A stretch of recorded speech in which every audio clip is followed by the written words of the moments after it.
இத்தனை விதமான நோய்களை பார்த்தோம். இத்தனைக்குமே பின்னாடி ஒரு காரணம் இருக்கும். இப்ப நேரடியா நான் கேட்கிறேன். சித்த முத்திரைகள் மூலமாக இது எல்லாத்தையும் சரி பண்ண முடியுமா?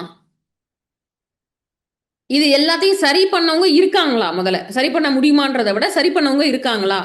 அப்படின்னா, இப்போ பார்க்கின்சன் டிஸார்டர்ல ஆரம்பிப்போம். பார்க்கின்சன் டிஸார்டர் முத்திரைகள் மூலமாக கண்ட்ரோலுக்கு கொண்டு வந்தவங்க, சரி பண்ணவங்க இருக்காங்களா? அப்படின்னா, நிச்சயமா இருக்காங்க.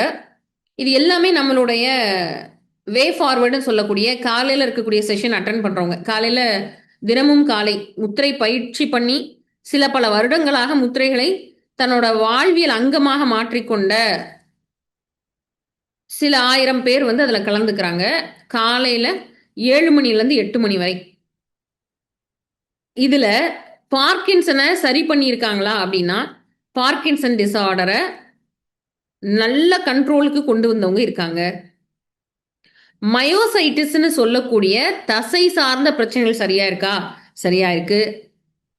லுக்கேமியா ஆரம்ப நிலையில இருக்கக்கூடியது. இப்போ ரொம்ப தற்சமயமா ஒரு 1 வாரத்துக்குள்ளாக, போன வாரம் சென்னையில இருந்தேன் இல்லையா?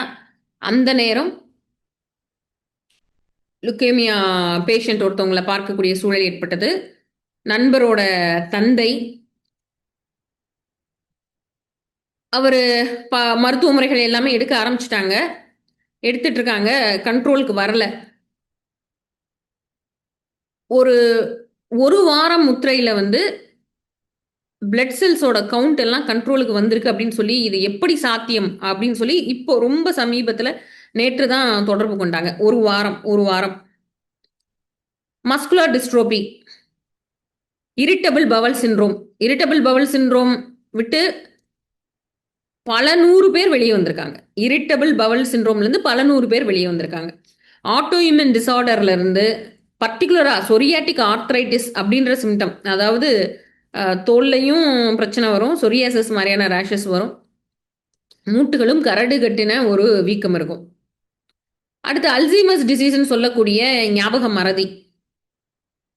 அடுத்து மேடம் ஒருத்தவங்க சிம்டம் தெரியல, கரெக்டா பேர் தெரியல, நம்ம ட்ரைஜெமினல் நியூராலஜின்னு வச்சுட்டோம்னா நரம்பு சார்ந்த பிரச்சனைகள். அடுத்து மனம் சார்ந்த ஆங்ஸைட்டி டிப்ரெஷனை விட்டு முத்திரைகள் மூலமாக வெளிவந்திருக்காங்கன்னா, நிச்சயமாக பல்லாயிரக்கணக்கான பேர் ஆங்ஸைட்டி டிப்ரெஷனை விட்டு முத்திரைகள் மூலமாக வெளிவந்திருக்காங்க. இப்போ தற்சமயமாக திருச்சிக்குள்ள கடைக்கு போயிருந்தேன். 3 பெண்மணிகள் பார்த்துட்டு, நான் முத்திரைகளை வந்து தொடர்ச்சியா ஃபாலோ பண்றேன்.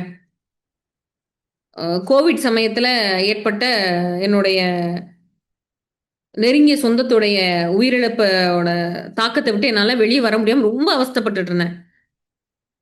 சாதாரண முஷ்டி முத்திரை மூலமாக என்னோட அழுகை, என்னோட இயலாமை, என்னோட கடுமையான துக்கம், அன்றாட வேலைய கூட பார்க்க முடியாத நிலைய விட்டு நான் முழுக்க வெளிவந்துட்டேன். அப்படின்னு சொல்லிட்டு, உங்களுக்கு நீங்க எந்த ஊர்ல இருக்கீங்க? மருத்துவமனை எல்லாம் இருக்கா? அப்படின்லாம் கேட்டுட்டு இருந்தாங்க. அப்போ அடுத்து இந்த டிப்ரஷன், விட்டிலிகோன்னு சொல்லக்கூடிய வெண்மை நிறமான படைகள். இதுல இருந்து முத்திரை மூலமா கண்ட்ரோல் வந்திருக்கா அப்படின்னா, அற்புதமான கண்ட்ரோல் வந்திருக்கு. அடுத்து கேன்சர் மாரியான சேலஞ்சிங் வியாதிகள். இத இன்னொரு விதத்துல பார்த்தோம் அப்படின்னா, வந்த பிறகு காக்கிறது, வர முன்னாடி அத நம்மளால வராமல் தடுக்க முடியுமா? அடுத்து ஆட்டிசம் அப்படின்னு நம்ம காரணம் தெரியலன்னு நினைச்சிட்டு இருக்க ஆட்டிசம். என்ன காரணம் ஆட்டிசத்துக்கு அப்படின்னு சொல்லி சித்த மருத்துவ நூட்கள்ல குறிப்பிடுறாங்க அப்படின்றத பார்ப்போம். அதுக்குள்ள தீர்வு எதுவாக இருக்கும்? ஏன்னா ஆட்டிசம் வந்து நாளுக்கு நாள் அதன் எண்ணிக்கை அதிகமாகிக்கிட்டே போகுது. அடுத்து நம்ம சந்திக்கக்கூடிய மிகப்பெரிய ஒரு பிரச்சனை அப்படின்னா, நிச்சயமாக தெருவுக்கு ஒரு ஆட்டிசம் குழந்தை இருக்கும்னு குறிப்பிடுறாங்க. அதோட வளர்ச்சியின் வேகம் அதிகமாயிட்டே இருக்கு. இப்ப என்ன காரணமாக இருக்கும்? இந்த ஆட்டிசம் வருவதற்கு என்ன காரணம்? இப்ப சித்த மருத்துவ நூட்கள்ல தெளிவாக அதன் காரணம் குறிப்பிடப்படுறாங்க. தாய் தந்தையினுடைய மூச்சுல வந்து அதோட காரணத்தை வைக்கிறாங்க. தாய் தந்தையினுடைய மூச்சுல மூச்சுல இருக்கக்கூடிய வன்மை, வலுவோட தன்மை குறையிறது, வன்மை குறைவதை வந்து ஆட்டிசம் வருவதற்கான காரணமாக குறிப்பிடுறாங்க. இப்படியாக நம்ம இப்ப பார்த்த அத்தனை விஷயங்களும் எதற்குள்ளாக வந்துரும் அப்படின்னு பார்த்தா, இந்த சித்த முத்திரைகளால் நம்மளால என்ன பண்ண முடியும்? சேலஞ்ச் பண்ணி இதெல்லாம் சரி பண்ண முடியும்னு சொல்ல முடியும். எப்படி? அப்படின்னா, நோய்கள் வருவதற்குள்ள அடிப்படை காரணம் எங்கிருந்து வருது அப்படின்னு பார்க்கிறோம். இப்ப எடுத்துக்காட்டுக்கு பார்க்கின்சன் டிஸார்டர்னு ஒண்ணு இருக்கு. அப்ப எங்கிருந்து இது வருது? எப்படி வருது? அப்படின்னா, சரி நரம்புகள் எல்லாம் தளர்வாகுது, சோர்வாகுது. பிரெயின்ல இருக்கக்கூடிய ஒரு பர்ட்டிகுலர் சுரப்பி சரியான அளவுல சுரப்பதில்லை. அல்லது அதிகமான அளவுல சுரக்குது. அதனால இந்த பிரச்சனை வருது. இப்படியாக ஒவ்வொரு டிஸார்டருக்கும் இரிட்டபிள் பவல் சிண்ட்ரோம். என்ன ஆகுது? என்ன காரணம் யாருக்குமே தெரியாது. சாப்பிட்டோனே மோஷன் போயிரும். அதற்கு நேரடியா என்ன காரணம் அப்படின்னா தெரியாது. டென்ஷன் ஆனா மோஷன் போயிரும். உணவு எடுத்த பிறகு உடனே மோஷன் போயிரும். ஒரு நாளைக்கு ஒரு 10 தடவையாவது என்னது சிறிது சிறிதாக மலம் கழித்துக் கொண்டே இருக்கக்கூடிய ஒரு அவஸ்தையான நிலை இரிட்டபிள் பவல் சிண்ட்ரோம். அப்ப முதல்ல நோய் நாடி நோய் முதல் நாடி அது தணிக்கும் வாய் நாடி வாய்ப்பச் செயல். அப்போ நோயை நம்ம பார்த்துட்டோம். நோய் இதுதான் தெரிஞ்சிருச்சு. நோயினுடைய முதல் என்ன, அதாவது இது வர்றதுக்கு என்ன காரணம் இருக்கும் அப்படின்றத கண்டுபிடிச்சாதான் நம்ம நோய்க்கு தீர்வை சொல்ல முடியும். என்ன காரணம்னு தெரிஞ்சாதானே தீர்வு கொடுக்க முடியும். அப்ப இதுவரை நம்ம என்ன செய்து கொண்டிருக்கிறோம்? இவ்வளவு நாளா நம்ம என்ன பண்றோம் அப்படின்னா, அந்த நோய்க்கு காரணம் தெரியாம ஒரு பேட்ச் ஒர்க் பண்றோம். எடுத்துக்காட்டுக்கு சாதாரண ஒரு எடுத்துக்காட்டு பார்க்கலாம். ரொம்ப பெரிய நோயெல்லாம் கொண்டு போக வேண்டாம். ஹைப்பர் டென்ஷன், பிபி ஜாஸ்தியா இருக்கு. எத்தனை வருஷமா மருந்து சாப்பிட்டுட்டு இருப்போம். பிபி ஜாஸ்தியா இருக்கிறதுக்கு ஒருத்தர் வந்து 5 வருடமோ 10 வருடமோ நம்மகிட்ட வரவங்களாம் 15-20 வருடம் மாத்திரைகள் சாப்பிட்டுக்கிட்டே இருக்கவங்க இருக்காங்க. சரி 15 வருடம் மாத்திரை சாப்பிட்றோமே, என்னைக்காவது ஒரு நாள் வந்து பிபி வராம நின்றுச்சா இல்ல சரியா போக போதானா? நிச்சயமா சரியாக போறதில்ல. அதுதான் தெரியுதே. 15 வருஷமா அதோட என்ன பண்றோம்? வாழ்ந்துட்டு இருக்கோம். அப்ப மாத்திரை போடாம இருக்க முடியுதா? இல்ல போடாம இருக்க முடியல. மாத்திரை போடல அப்படின்னா பிபி ரொம்ப ஜாஸ்தி ஆயிடுது. அப்ப மாத்திரையை எடுத்துக்கொண்டு நம்ம என்ன பண்ண வேண்டியிருக்கு? அதை சமாளிக்க வேண்டியிருக்கிறது. இப்ப எடுத்துக்காட்டுக்கு வழக்கமா நான் சொல்ற எளிமையான எடுத்துக்காட்டு தான். நம்ம வீட்ல டைனிங் டேபிள் இருக்க ஏரியா. நம்ம உணவு பரிமாறி சாப்பிடக்கூடிய இடத்துல மேல வீட்டோட மேல் விட்டத்துல இருந்து ஒரு தண்ணீர் ஒழுகிக்கிட்டே இருக்கு. மேல இருந்து டிராப்பா தண்ணி விழுந்துகிட்டே இருக்கு. நம்ம என்னதான் பண்ணுவோம்? நம்ம வீட்டோட மேல இருக்கக்கூடிய ரூஃப்ல இருந்து இந்த கான்கிரீட்ல இருந்து எப்படியோ அந்த இடத்துல ஒரு விரிசலா ஏதோ என்ன காரணம் தெரியல. கரெக்டா என்ன பண்ணுது? ஒரு இடத்துல தண்ணி ட்ரிப் ஆகிட்டே இருக்கு, ஒழுகிட்டே இருக்கு. கரெக்டா நம்ம வந்து சாப்பிடக்கூடிய இடம்னு வச்சுக்கோங்களேன், அந்த இடத்துல தண்ணீர் ஒழுகி கொண்டே இருக்கிறது. என்ன செய்வோம்? மேம் வணக்கம். அது எங்க இருந்து வருதுன்னு கண்டுபிடிச்சு நம்ம கொத்தனாரோ இல்ல பிளம்பரே அந்த இடத்த வந்து சீல் பண்ணுவோம். அத எங்கன்னு கண்டுபிடிச்சு கொத்தனாரோ பிளம்பரோ கூப்பிட்டு வச்சு அதை அடைச்சிடுவோம். அந்த இடத்துல இருக்க எங்க இருக்குன்னு பார்த்து அதை வந்து இது பண்றதுக்கு முயற்சி அடைச்சிடுவோம். அல்லது அப்போதைக்கு என்ன பண்றது? ஒரு ஸ்டூல் எடுத்து போட்டு மேல ஒரு ஏதோ ஒரு அல்லது ஏதேனும் ஒரு அந்த ஒழுகிறது வராத மாதிரி மேல ஏதேனும் சின்னதா ஏதாவது ஒரு பிளாஸ்டர் போட்டு வச்சுட்டு திரும்ப உணவு எடுத்துக்க தொடங்குவோமா? நிச்சயமா அங்க மேல எங்க அது ஏதோ ஒரு ஆயிருக்கு பிரச்சனை. ஒண்ணு சிமெண்ட் அந்த இடத்துல என்ன இருக்குது, காங்கிரீட்ல வந்து ரூஃப் இதா இருக்கு, அல்லது உள்ள இருக்கக்கூடிய பிளம்பிங்ல வந்து ஏதோ ஒரு பிரச்சனை இருக்குது, தண்ணீர் ஒழுகக்கூடியதா இருக்கு. என்ன பிரச்சனை அப்படின்றத பிளம்பரை கூப்பிடுவோம், கொத்தனாரை கூப்பிடுவோம், அந்த இடத்துல என்ன என்ஜினியரை கூப்பிடுவோம், எடுத்து தட்டி பார்த்து அந்த இடத்துல என்னென்ன பிரச்சனை அப்படின்னு பார்த்து என்ன காரணம்னு கண்டுபிடிச்சு, ஒருவேளை தண்ணி ஒழுகிக்கிட்டே பல நாள் இருக்கிறதுனால தண்ணீர் ஊறி ஊறி அந்த இடம் வந்து காங்கிரீட் போய் அதுல இருந்து தண்ணி சொட்டுதா அப்படின்னு பார்ப்போம். அல்லது தண்ணி பைப்பெல்லாம் எல்லாமே ஓகே தான், நார்மலா தான் இருக்கு. ஆனா அந்த இடத்துல வந்து காங்கிரீட் வந்து ரொம்ப இதாகி லூஸ் ஆகி உடஞ்சி தண்ணி பைப்பை போய் அழுத்தி இருக்கு. அப்ப இது அப்படியாச்சா?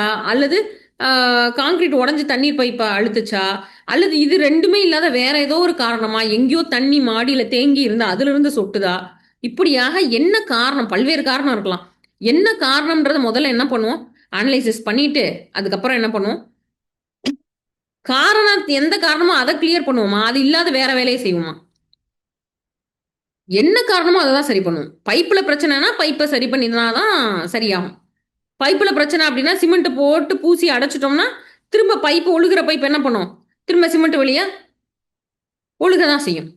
அப்ப காரணத்தை சரி பண்ணுவோமா, காரணம் இல்லாம வேற எதையோ வச்சு சரி பண்ணுவோமா? சரி பண்றதுன்றது சமாளிக்கிறதுன்னு அர்த்தம். அப்போதைக்கு காரணத்தை நேரடியாக என்னன்றதை சரி பண்ணா அது தன்னை போல ஒழுகிறது சரியாயிடுது. இப்ப அப்படியே நீங்க ஒரு எடுத்துக்காட்டுக்கு வச்சுப்போம். அப்படியே டெய்லி ஒழுகுது. டெய்லி என்ன பண்றீங்க அப்படின்னா, நல்லா திக்கா ஒரு பிளாஸ்டர் மாதிரி வச்சிருக்கீங்க. நிறைய விளம்பரங்கள்லாம் கொடுக்குறாங்கல்ல, அதை வச்சு அந்த இடத்துல பேட்ச் மாதிரி அழுத்தி வச்சுட்டு திரும்ப என்ன சாப்பிட்றீங்க.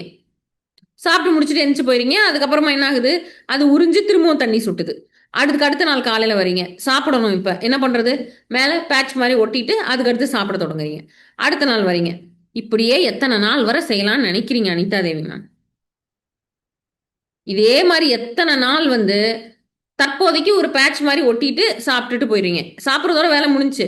அடுத்து திரும்ப என்ன பண்றோம், திரும்ப ஒரு நாள் அதே பேட்ச் ஒர்க் பண்ணிட்டு திரும்ப சாப்பிட தொடங்குறோம். இது மாதிரி எத்தனை நாட்கள் நம்மளால சமாளிக்க முடியும்னு நினைக்கிறீங்க? மேம் சொல்லுங்க சசிகலா மேம். இதே போல எத்தனை நாள் வரை நம்மளால சமாளிக்க முடியும்? அதெல்லாம் முடியாது மேம். அதோட ரூட் காஸ் கண்டுபிடிச்சு அதை சரி பண்ண பார்ப்போம். அது சரி பண்ண பார்ப்போம். நீங்க இப்ப சரி பண்ண முடியல, எத்தனை நாள் வரை அந்த பேட்ச் ஒர்க் பண்ணலாம்னு நினைக்கிறீங்க? இது பண்ணா ஒரு மாசம், ஒரு நாள், 2 நாள், அல்லது 10 நாளே ஒரு வாரம், அவ்வளவுதான். ஒரு வாரம். இப்ப ஒரு நாள், 2 நாள், ஒரு வாரம், 10 நாள், இதுதான் தாக்கு பிடிக்க முடியக்கூடிய அளவு. அதை டெய்லி ஒழுகத்தான் போகுது. அப்ப டெய்லி பேட்ச் ஒர்க் பண்ணிட்டு பண்றத உங்க வாழ்க்கையோட ஹேபிட் ஆக்கிடுவீங்களா? ஒரு பழக்கம் என்னன்னா, காலையில எந்திரிச்ச உடனே 9 மணிக்கு போய் அந்த இடத்துல டைனிங் டேபிள்ல சாப்பாடுலாம் வந்து அடுக்கி வைக்க போறோம். அல்லது 8 மணிக்கு டைனிங் டேபிள்ல சாப்பாடுலாம் அடுக்கி வைக்க போறோம்.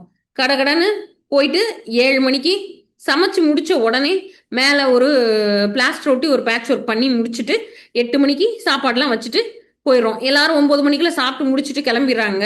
10 மணிக்கு என்ன ஆரம்பிச்சிரும், திரும்ப ஒழுக ஆரம்பிச்சிரும். அப்புறம் மதிய உணவுக்கு எல்லாரும் வருவாங்க. மதியம் ஒரு 11 மணிக்கு ஒரு பேட்ச் ஒர்க் பண்றோம். அடுத்து எல்லாரும் 12 மணிக்கு வந்து சாப்பிட்டு போயிடுவாங்க. திரும்ப 1 மணிக்கு ஒழுக ஆரம்பிச்சிரும். அப்புறம் சாயங்காலம் போறோம். சாயங்காலம் ஒரு 7 மணிக்கு ஒரு பேட்ச் ஒர்க் பண்ணிட்டு சாப்பாடுலாம் எடுத்து வைக்கிறோம். எல்லாரும் 8 மணிக்கு சாப்பிட்டு போயிடுறாங்க. நைட்டு 10 மணிக்கு தான் திரும்ப ஒழுக ஆரம்பிக்குது. இப்படி பண்ணுவோமா? நிச்சயமா பண்ண மாட்டோம். இந்த மாதிரி ப்ராசஸ் அப்படியே பண்ணாலும் மிஞ்சி போன எத்தனை நாள் பண்ணும்? 2 நாள், 3 நாள், 5 நாள், ஒரு வாரம். ஆனா நாம எடுத்துக்கொள்ளக்கூடிய மருந்துகள், மாத்திரைகள், தைராய்டு பிரச்சனை இருக்கு, சரி இருக்கு. எங்க இருந்து அந்த பிரச்சனை வந்துச்சு, காரணம் தெரியாது. காலையில டெய்லி காலையில வெறும் வயிற்றுல என்ன பண்ணணும், தைராய்டுக்கான டேப்லெட்டை எல்ட்ராக்சனை தூக்கி வாயில போட்டு முழுங்கணும். சரி, என்னைக்காவது ஒரு நாள் அதை நிறுத்துறோமா? ஒரு வாரம் போட்டா சரியாயிடுதா திருப்ப? இல்ல. 15 நாள் போட்டா சரியாயிடுதா? இல்ல. ஒரு மாசம் போட்டா சரியாகுதா? இல்ல. 5 வருஷம், 10 வருஷம், 15 வருஷம்.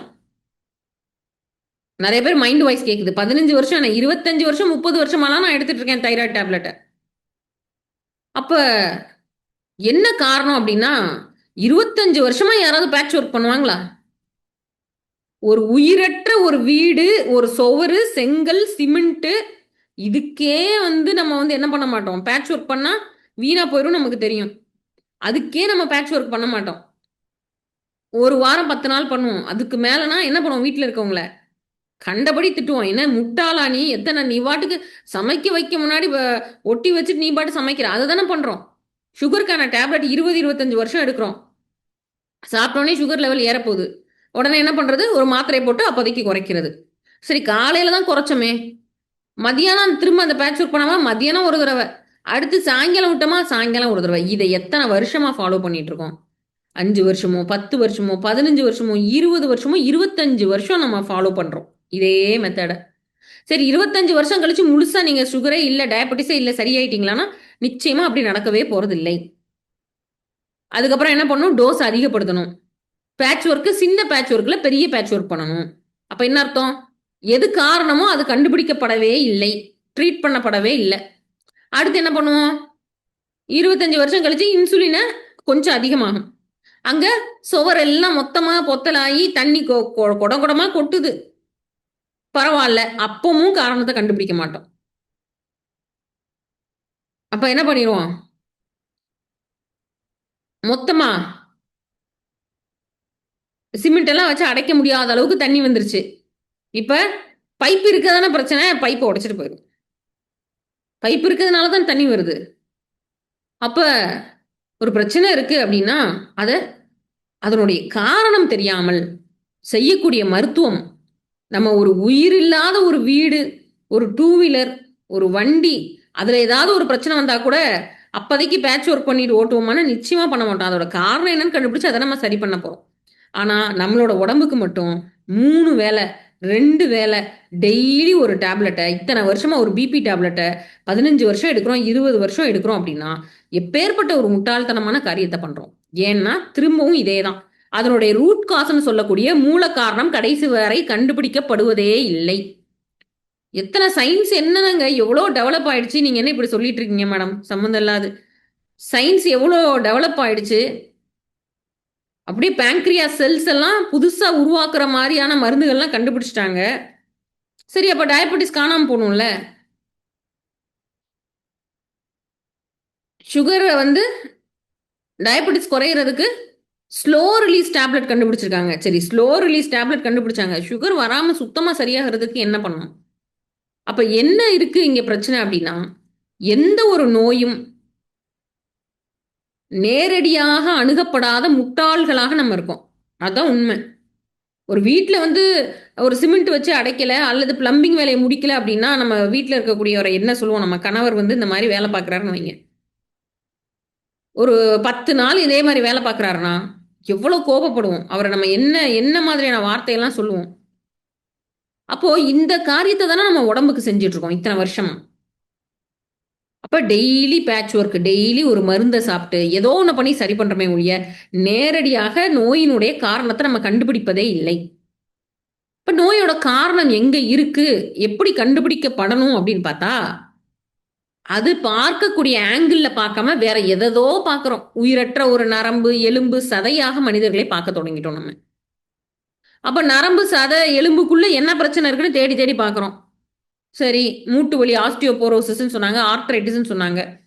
என்னாச்சு, ஆர்த்ரைட்டிஸ்ல என்னாச்சு அப்படின்னா எலும்புகள் எல்லாம் அதனுடைய திடத்தன்மையை இழந்து கால்சியம்லாம் குறைஞ்சு மிருதுவாக பிரிட்டில் ஆயிடுது.